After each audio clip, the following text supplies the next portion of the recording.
सगळ्यांचं स्वागत आहे माझ्या चॅनलवर. मी नम्रता. तर आज आपण बनवणार आहोत तुरीच्या डाळीची झणझणीत आमटी.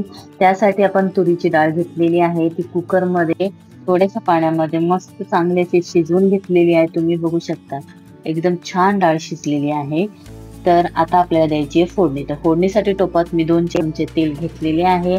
त्याच्यासाठी साहित्य आहे जिरं, मोहरी, कढीपत्ता आणि लसूण बारीक चिरून घेतलेला आहे. घरातला आपला लाल तिखट मसाला, हळद आणि मीठ घेतलेला आहे. तर तेलामध्ये तुम्ही हिंग पण टाकू शकता, पण मी नाही टाकलेला आहे. तर हा सगळा अख्खा मसाला आहे तो आपला टाकून घेतलेला आहे. लसूण, जिरं, मोहरी, कढीपत्ता तो चांगला खरपूस भाजला की आपल्याला लगेच मसाला टाकायचा आहे, जो आपण सुक्का काढलेला आहे.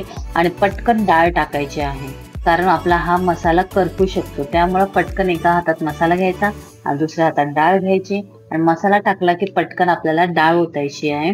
गरम गरम मस्त तडका बसतो आणि ही आमटी खूप छान लागते.